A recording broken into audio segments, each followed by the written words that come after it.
The Lakers get a huge win on the road to start this 5-game trip. They've now won 4 games in a row. They've won 8 of 10.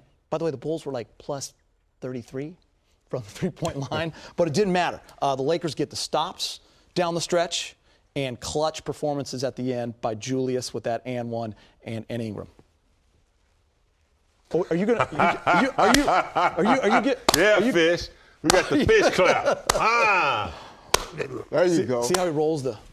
Oh yeah, he's coming all the way from there. Yeah, he comes all the way. Now this was a good win. Really, really good win. The Bulls kept pushing back. Yes. It was interesting at times.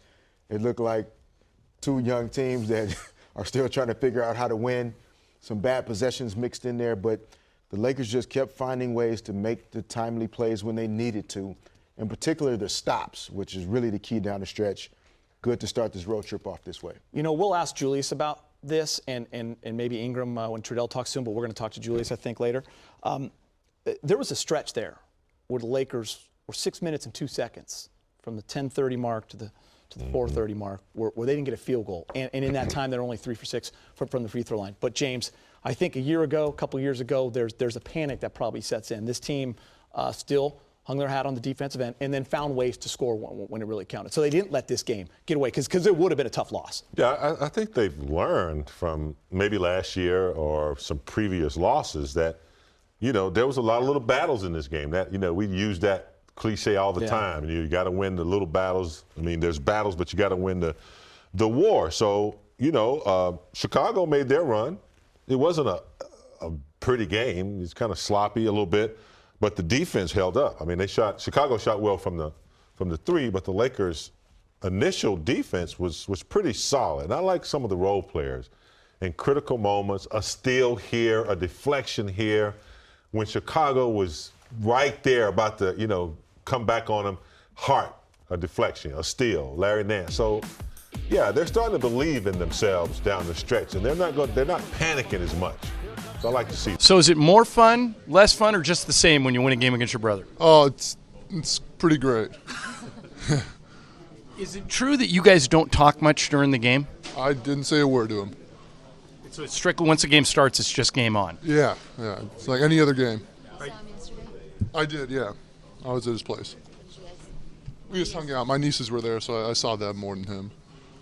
Brooke, why has this team won 8 of their last 10 games right after it lost 9 in a row? What's the difference? We've been playing great defensively. I think that opens up a lot of options for us. When we get stops, we can get out and play in transition and run, and we've just been improving every game. Why do you think the game opened up offensively as well as it did for you tonight? It just did. You know, I think guys got me good looks in the right position, and you know they went down. When you were talking about the defense and how it's much better, is there something specifically you guys are doing? You blocked a couple of shots tonight. I know you guys are deflecting a lot of balls. Is there something specifically you're doing on defense that's better? You know, I think we're just locked in. You know, during that stretch, we weren't obviously the same mentally, and I think with our mindset and our activity in general, and we've just improved that so much over these past 10 games. Some of the habits improve defensively from the younger guys also? No question. I think as a group, you know, younger and older guys, whoever. You had a lot of success in the post against your brother. Was that kind of just like backyard basketball for you guys? It was good. You know, again, my guys got me looks in the right position. Hey, Luke, do you have everybody but Lonzo available today? Yeah. Right. How do you try to take what you were able to put together at home and kind of that consistent defensive energy and the way that you were playing and bring it onto this road trip? Well, we talked about it. We talked about how much more challenging it is to do it on the road, and it starts with us getting out there and defensively being engaged and being aggressive and not turning the ball over, actually making some free throws, so things like that. And, you know, some of it will probably have to be, again, through experience. We've been at home a lot so far this month. We had that one little road trip. But it's, you know, I expect our guys to come out and play the same way we've been playing. You've said this before, but even during that long losing streak, you were in a lot of the games. There's some OT losses to the Warriors, et cetera. Were you playing that? Are you playing that different now this last 2 weeks than in December? Have things shifted that much? Defensively, we're playing more like we did earlier in the year, where we're playing much harder. I think in that stretch we were competitive in some of those games and we were playing hard, but we were all over the place. And I think a big part of that had to do with we had a new group together, and when we got injuries, we had to start throwing different lineups out there and playing different groups together, and the continuity of what we had been doing started to slip. And then as that was slipping, it was affecting the way we were moving the ball on offense, we were sharing the ball, and then that, unfortunately still affects the way that we compete on defense. So it was affecting our defensive game as well. Minutes are so hard to come by for certain guys. Has Clarkson been able to play more with Lonzo out? How much of that do you think is responsible for his rhythm and kind of how he's been able to sustain it? Well, I think he's been able to find, have more opportunities to find the rhythm. But I think the biggest thing with him is he kind of rededicated himself to how much work he was getting in. And whenever you're in a slump or whenever you're struggling, to me the answer is simple: you work harder. And he's done a great job of getting back in the gym and just grinding. And I think that always leads players to more confidence. And then obviously with Zoe out, his opportunities, his roles has been bigger. So he's done a nice job of taking advantage of that. Luol Deng was a two-time All-Star here with the Bulls. How has he handled the situation of not playing, and how challenging has it been for you as a young coach managing a situation with a player, a veteran player, not playing like that? It's obviously hasn't been an ideal situation for him. I mean, he wants to play, but he's been great. He will come to any of our shoot-arounds, any of our practices. He's out there with the young guys afterwards. He's getting his work in. He's running. He's staying in shape, so he's been a complete professional about it, and he's been helpful around the locker room. As far as his playing, is it just a bad fit? What's the best way to explain why he's not playing? Well, we've talked about it, me and him, but it's it's what the two of us had kind of discussed in private and decided what was best for both parties. Hey, Luke, for a game of runs, what were you able to do in those final few minutes? How did you get it done in crunch time? Defense. It's been the theme. Going back before that, though, the idea today was road mentality. It's been a theme all day, and that means not turning the ball over and making free throws when they count. So 75% for us is good, but we hit them down the stretch, which was big time of our guys. And then defense, we were able to get some stops when it mattered most, and that's kind of been a theme that we've been able to stick to since we started winning.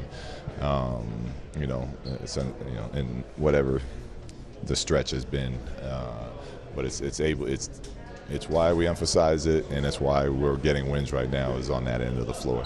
Hey, with that said, how important was Ingram in that half court, just having somebody to create something and be able to get an execution in the half court? I think the most important guy on the team was Jud Buechler, because it's his scout. He's 2-0 in United Center, and we obviously all know his history as a Chicago Bull. He does well in the United Center. So they're working on a statue actually outside here. They should be. He's our secret weapon.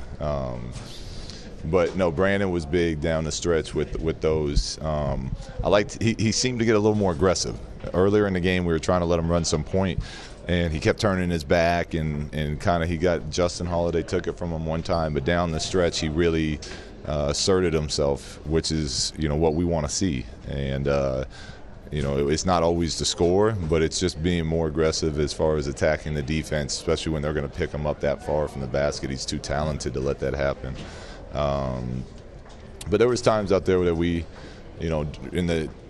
trying to get lineups that worked without Zoe, we struggled without a point guard in different stretches. But down at the very end of the game, when it was winning time, Brandon stepped up nicely and filled that role for us. It looked like at one point you kind of looked over in Brooks' direction, but they were still small. Has that been tough for you, where he plays well and they're small? It was great, and he was going back in. I mean, he was probably our most consistent, best player tonight, and we were putting him back in. And as I was putting him in, they took Portis out, So, you know, they had two small stretch bigs out there. I gave Larry the nod instead, just so we could do our 1 through 5 switching. I felt bad for Brook, but he was great tonight. You talked about having Brandon be more than just a scorer. Tonight he had the 9 rebounds, the 5 assists. Is that the kind of game that you want to see from him? That's the game we want to see. But I still think he can be more aggressive with the scoring. So yes, we're looking for him to do all those other things. He was coming in from the weak side, grabbing boards for us. He was looking to make passes. And late in the game, he was aggressive scoring the ball. He had some nice moments out on the break. But yeah, that's the type of player he is. And that's when he's at his best, is when he's doing all the things on a basketball court. Maybe take the free throws against Boston out of it, but what characteristics have your team showed you to close games, especially a young team, to be able to close games that they could very easily, they could go the other way? Defensive stops. That's it. That's it's how you win consistently. I mean, you can always. So many NBA games come down to the end, and the players in this league are so talented that if you're not able to count on getting stops, it's 50-50 who wins those games. The team with the better star, the team that is more a veteran team, maybe have a higher than 50% chance of winning those. But the way that you can pull out wins consistently is to be able to get stops on defense, and we've done that at least for this past 10, 11, whatever it's been, games. Is your defense on the three-point line stressing you out a little bit at some points? Tonight, yeah, we're normally pretty good at defending the three-point line, and Chicago's, they're good at that. They run a lot of good sets, and they're all, they have those bigs that can really stretch you out, and then they space the floor.